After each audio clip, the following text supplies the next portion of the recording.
Video की शुरुआत कहाँ से करूँ वो मुझे अभी पता नहीं चल रहा है, बहुत कंफ्यूज हूँ। फिर भी मैं आप सबसे आज निवेदन करने आया हूँ। वैसे कह सकते हैं एक प्रकार से यह विषय भी है, लेकिन दूसरी ओर से कह सकता हूँ ये विषय नहीं भी है। और विषय क्या लिया है, बहुत ही एक सामान्य सी बात है। बहुत दिनों से मैं गौर कर रहा हूँ कि कई बार अनजाने में ही हम धर्म करने के लिए जाते हैं, पुण्य करने की कोशिश करते हैं, लेकिन अनजाने में ही हमसे पाप हो जाता है। जैसे कि मैंने देखा कि जैसे हम एक दूसरे को जब भी फ़ोन करते हैं, जैसे मान लीजिए मैंने किसी को फ़ोन किया या आपने किसी को फ़ोन किया, तो जैसा ही कोई फ़ोन उठाएगा तो सबसे पहले क्या कहेगा, जय श्री कृष्ण या जय सिया राम या राम राम या सीताराम या जय माता दी, या अब जो भी जिस भी भगवान में बिलीव करते हो, तो वो एक दूसरे के लिए या एक दूसरे को रिस्पेक्ट देकर वो भगवान का नाम कहेंगे। किंतु क्या आपको पता है ये परंपरा क्यों है? जैसे 10 15 20 साल पहले की अगर मैं बात करूं तो मुझे थोड़ा स्मृति है, मुझे थोड़ा थोड़ा याद है कि एक दूसरे को राम राम कहते थे जब भी एक दूसरे को मिलते थे। पहले तो इतने सारे फ़ोन नहीं थे, ये सिस्टम या टेक्नोलॉजी भी नहीं थी, तो एक दूसरे को जब भी सामने मिले तो राम राम कहते थे या जय सीताराम कहते थे, जय सिया राम कहते थे, या जैसे मैंने कहा जो भी धर्म हो, पंथ हो, जिसमें भी आप बिलीव करते हो उनका नाम लिया जाता था। अब मैसेज की सिस्टम हो चुकी है, फ़ोन भी वैसे यूज़ होता है, एक दूसरे को जब भी फ़ोन करते हो तो सर्वप्रथम भगवान का नाम दिया जाता है या लिया जाता है। किंतु मैं बहुत दिनों से देख रहा हूँ और सोच रहा था कि मुझे ये वीडियो बनाना है। किसी को अच्छा लगे ना लगे वो उनकी अपनी सोच है या होगी इस वीडियो को देखने के बाद, किंतु मैं आप सबसे निवेदन करने आया हूँ आज, या निवेदन करना चाहता हूँ। पहले तो जब भी आप किसी को मैसेज करते हो तो अभी एक दौर चल पड़ा है, जैसे सभी को अपने लिए तो खुद के लिए तो बहुत टाइम है, जैसे पर्सनल थिंग्स के लिए बहुत समय है, जो चीज़ों में इंटरेस्ट नहीं लेना चाहिए उसके लिए भी बहुत समय है। अगर कोई कपल है या एक दूसरे को प्रेम करते हैं तो एक दूसरे को मैसेज करने के लिए बहुत समय है, 2 2 3 3 घंटे तक मैसेज करते रहेंगे। वैसे ही अन्य विषयों की भी मैं बात करता हूँ कि जैसे अन्य चीज़ों के लिए बहुत समय है, लेकिन जब भगवान का नाम किसी को मैसेज करना होगा तो जैसे JSR आ गया है यानी जय सिया राम या जय सीताराम, फिर JS आ गया है यानी जय श्री कृष्ण, फिर JM आ गया है यानी जय माता दी। और वैसे ही जो गुजराती लोग हैं, कुछ स्वामीनारायण में बिलीव करते हैं या अलग अलग पंथ में, तो JS आ गया है जैसे जय स्वामीनारायण। तो ऐसे हर एक भगवान में शॉर्टकटीकरण हो गया है। पहले तो ये सोचो क्या ये सही है? ऑलरेडी आज के समय में कोई नित्य पूजा पाठ या माला करने के लिए बैठता नहीं है भगवान के सामने। सबको भगवान के पास से चाहिए सब कुछ, लेकिन भगवान के लिए करना कुछ भी नहीं है। भगवान का नाम शॉर्टकट में लिखना है, भगवान का नाम शॉर्टकट में लेना है, तो फिर भगवान भी तो आपको यही कहेंगे ना कि आपने छोटा नाम लिया है तो आपको अगर मैं कुछ दूँ तो वो थोड़ा ही दूँ या छोटा ही दूँ। चाहिए सब कुछ, लेकिन जब भगवान का नाम लेने की बारी आती है तो JSR JM JS के खुद सोचिए क्या ये बात सही है? कदापि नहीं है। हम खुद ही अपनी संस्कृति को मारने पे तुले हुए हैं। क्यों? सोचिए। आप सबसे नम्र निवेदन है, प्लीज़ ऐसा मत कीजिए। 1 2 5 सेकंड या 10 सेकंड से ज़्यादा तो शायद मेरे हिसाब से जय श्री कृष्ण लिखने में नहीं होता है, या जय सिया राम लिखने में नहीं होता है, या जय माता दी लिखने में नहीं होता है, या जैसे जिस भी पंथ में आप बिलीव करते हो नहीं होता है। जैसे फालतू की बातें तो पूरी संक्षिप्त में लिखते हो, वहाँ तो कुछ JSR नहीं आता है, JM नहीं आता है, JS के नहीं आता है, लेकिन जब भगवान का नाम लिखना है तब JSR आता है, JM आता है, JS के। ये क्या सब शुरू कर दिया है?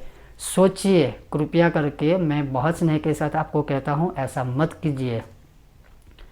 ये सारी पद्धति जो है, जैसे मैंने आपको बताया क्यों शुरू की गई है हमारे बुजुर्गों के द्वारा, या ऋषि मुनि परंपरा जब पूर्ण हुई, अभी भी चल रही है, लेकिन ऋषि काल जब खत्म हुआ, मनुष्य काल जब शुरू हुआ, तब एक दूसरे को राम राम क्यों कहते थे, भगवान का स्मरण हम क्यों लेते हैं। और आज भी मैं आपको कहता हूँ कि अगर हम एक दूसरे को मिलते हैं, एक दूसरे को जब फ़ोन करते हैं, तो हम जय श्री कृष्ण क्यों कहते हैं। तो उस हिसाब से ये एक लॉजिक है। मैं ये आपको संपूर्ण तथ्य या सत्य नहीं कहता हूँ, ये मेरा मानना है कि मान लीजिए आप दिन में 54 लोगों को मिले हैं या 54 लोगों को फ़ोन किया है, तो आप सोचिए 54 बार, या आप 2 व्यक्ति हो जाएंगे, जैसे आप है 54 बार बोलेंगे, सामने वाला भी 54 बार, यानी एक दूसरे को या 54 लोगों को मिले हैं। या फॉर एग्जांपल मैं आपको बताऊं, एक दिन में आप 108 लोगों को मिले हैं या 108 लोगों से आपकी बात हुई या 108 लोगों को आपने फ़ोन किया है या किसी ने आपको फ़ोन किया है, तो आप 108 बार क्या बोलोगे, जय श्री कृष्ण या जय सिया राम या जय माता दी या किसी भी भगवान का नाम दोगे, तो क्या हो जाएगा, एक माला हो जाएगी। यानी आपने घर पे माला नहीं की है, आपके पास समय नहीं है, आप भगवान के सामने शायद बैठ नहीं सके हैं, लेकिन चलते फिरते एक दूसरे को जब मिलते हो तो मुख से भगवान का स्मरण होता है, तो वैसे ही आपकी एक माला हो जाएगी। तो इसके पीछे शायद लॉजिक ये होगा कि आप जितने भी दिन में सबको मिलते हैं, जैसे सुबह सुबह हम जैसे घर में ही सुबह प्रातःकाल उठते हैं, तो घर में ही हम परिवार वालों को सबसे पहले कहते हैं जय श्री कृष्ण या जय सिया राम। तो शुरुआत घर से ही हो जाती है, तो पूरा दिन 24 घंटे है, तो 24 घंटे में 108 लोगों को मिलते हैं या 108 बार किसी से फ़ोन पर बात होती है या 108 लोगों के संपर्क में आते हो, तो आप सोचिए एक माला हो गई। यानी अनजाने में ही हमसे भगवान का नामकरण हो गया या नाम स्मरण हो गया, तो हमसे पुण्य हो गया। हमसे जो शायद अनजाने में पाप हुए होते हैं या होते हैं, वो भगवान के स्मरण मात्र से ही नष्ट हो जाते हैं। अब आप सोचिए, जय श्री कृष्ण को छोड़ के JSR आ जाएगा तो फिर क्या होगा। आप स्वयं सोचिए।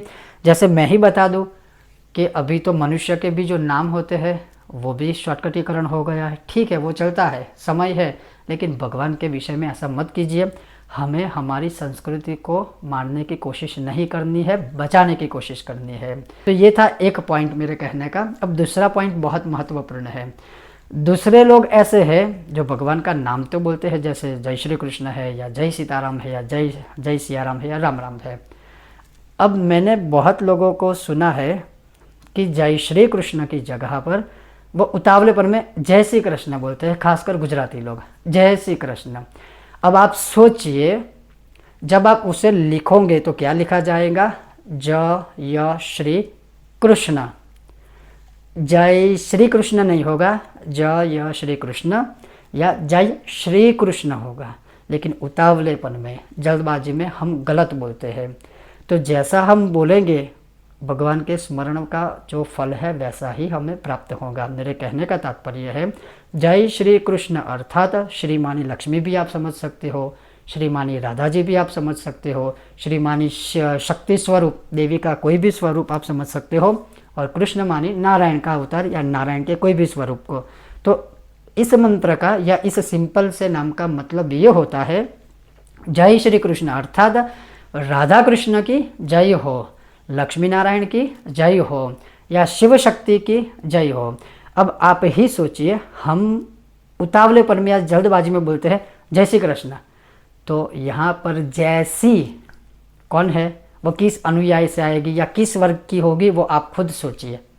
हिंदू में नहीं आएगी। मैं यहाँ कोई पंथ की या धर्म की या किसी भेदभाव की बात नहीं कर रहा हूँ, जो स्पष्ट है वो बोल रहा हूँ।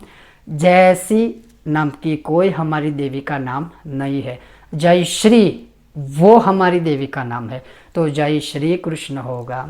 और दूसरी बात, हमारे देवी देवताओं को, हमारे भगवानों को राम को रामो बना दिया है,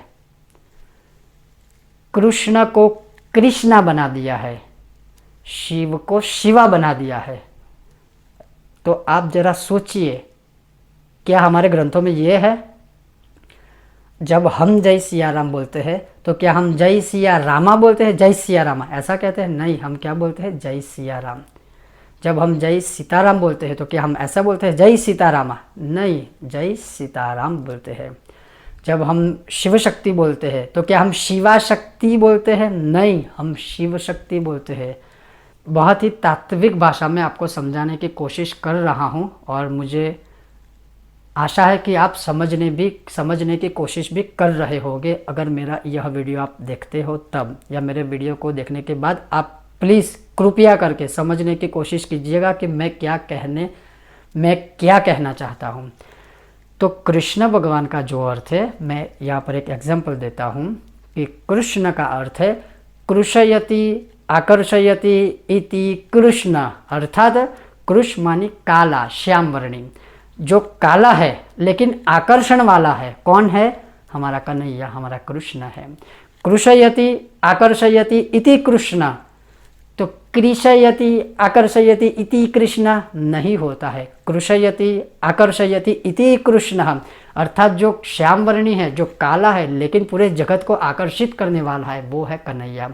अब आप ही सोचिए, हम उतावलेपन में बोलेंगे जय श्री कृष्ण, कुछ लोग कहते हैं जय श्री कृष्ण, ये क्या बात है? आप सोचिए। और देखो, यथा नामा तथा गुणा, जिस रीत से, जिस भाव से, जिस प्रकार से हम जैसा स्मरण करेंगे उसी प्रकार से हमें फल प्राप्त होगा। मैं इसलिए आपको ये समझाने की कोशिश कर रहा हूँ क्योंकि बहुत लोग मुझे कहते हैं कि हम बहुत दान करते हैं, बहुत धर्म करते हैं, मंदिरों में दान करते हैं, गरीबों को खिलाते हैं, ये करते हैं, वो करते हैं, फिर भी हम दुखी हैं। लेकिन कई बार ऐसा होता है, अनजाने में ही हमसे ऐसी सारी गलतियाँ होती है जिसका हम परिणाम भुगतते हैं।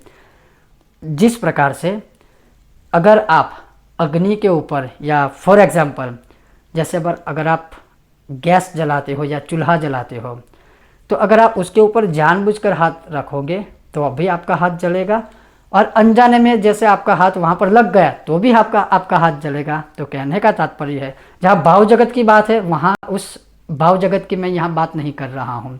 मेरे कहने का मतलब है, जानबूझकर आप हाथ रखोगे तो भी हाथ जलेगा, अनजाने में हाथ रखोगे तो भी जलेगा। तो अनजाने में भी आपने हाथ तो रखा ही है ना, तो हाथ तो जल गया। क्योंकि कुछ लोग ऐसे होते हैं कि अनजाने में अगर हम गलती करेंगे तो भगवान हमें माफ़ कर देंगे। नहीं, आप अगर किसी जगह पर जॉब करते हो तो वहाँ अनजाने में गलती कीजिएगा, कि आपका बॉस माफ़ करेगा? नहीं करेगा।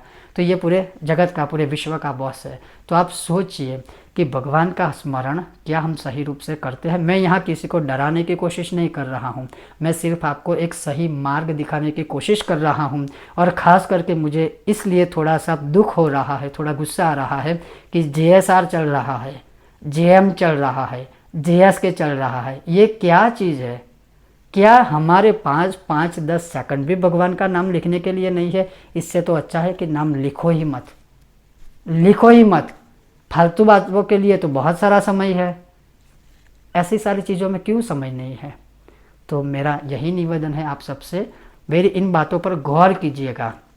फिर से कहता हूँ, मैं किसी को डराने की कोशिश नहीं कर रहा हूँ, लेकिन जो सत्यता है उसकी तरफ थोड़ा सा आपको गौर करने की कोशिश करवाना चाहता हूँ। ये था मेरा आज का एक संदर्भित और महत्वपूर्ण विषय के ऊपर वीडियो। आपको यह वीडियो विषय कैसा लगा मुझे अवश्य बताइए। और ऐसी ही छोटी छोटी अगर कोई बाबतें हैं, ऐसी ही छोटी छोटी अगर कोई चीज़ जो आपके मन में सवाल करती है, वो आप अवश्य हमें कमेंट के माध्यम से पूछिए। हाँ, कुछ लोग कहेंगे कि मैं कमेंट का रिप्लाई भी नहीं दे रहा हूँ। चिंता मत कीजिए, हर एक की कमेंट पढ़ता हूँ। ठीक है, मैं रिप्लाई नहीं दे पा रहा हूँ, लेकिन हर एक की कमेंट में पढ़ता हूँ। और बहुत लोग ऐसे होते हैं कि जब उनका स्वार्थ सिद्ध नहीं होता है तो फिर आयोजित भाषा का प्रयोग करते हैं। उस पर मैं ज़्यादा ध्यान ना देता हूँ, ना पहले भी दिया है, ना फ्यूचर में भी दूंगा, क्योंकि सबको ऐसा होता है। ज़्यादातर लोगों को, मैं सभी को तो यहाँ नहीं बोल सकता हूँ क्योंकि सब ऐसे नहीं होते हैं जैसे हर एक प्रकार के लोग होते हैं। किंतु मैं आपको सिर्फ ये कहूँगा कि आपके हर एक कमेंट को मैं पढ़ता हूँ। आप जो ईमेल करते हो वो भी मैं देखता हूँ, आप जो भी व्हाट्सअप करते हो वो भी मैं देखता हूँ। लेकिन मेरी कोई टीम नहीं है, मैं अकेला ही ये सारी चीज़ें करता हूँ। वीडियो खुद एडिटिंग करता हूँ, वीडियो खुद रिकॉर्डिंग करता हूँ, फिर उसका जो यूट्यूब पर अपलोडिंग करना आदि करना वो भी मैं करता हूँ। मेरा खुद का सोशल मीडिया जो प्लेटफॉर्म है वो भी मैं देखता हूँ। जब भी समय मिले तब कोशिश करता हूँ कि सबको रिप्लाई दूँ। तो आप समझ सकते हो कि ये संभव नहीं है। जितने 24 घंटे आपके पास है उतने ही 24 घंटे मेरे पास है। और इन सारी चीज़ों के अलावा मैं सबके लिए पूजा पाठ आदि अनुष्ठान आदि करता हूँ। और हमारा बड़ा ग्रुप है, बड़ा ग्रुप मतलब हमारे विद्वान ब्राह्मणों का ग्रुप है जो लोगों के लिए, आप जैसे के लिए, हमारे जैसे के लिए अनुष्ठान आदि करते हैं। लेकिन जो यूट्यूब से रिलेटेड या वीडियो से रिलेटेड या जो टेक्निकल विषय की मैं बात कर रहा हूँ, वहाँ मेरी कोई ग्रुप नहीं है, ना मेरी कोई टीम है। मैं अकेला ही रिकॉर्डिंग करता हूँ, अकेला ही एडिटिंग करता हूँ, सब कुछ मैं अपने आप से करता हूँ। लेकिन एक चीज़ मैं आपको अवश्य कहना चाहूँगा, आप जो भी ईमेल करते हो, आप जो भी व्हाट्सअप करते हो, आप जो भी कमेंट करते हो, मैं अवश्य वो पढ़ता ही हूँ। लेकिन हाँ, आने वाले समय में मैं अवश्य कोशिश करूँगा कि आपकी हर एक कमेंट का उत्तर मैं दे पाऊँ। आप सबका बहुत बहुत धन्यवाद। जय श्री कृष्ण।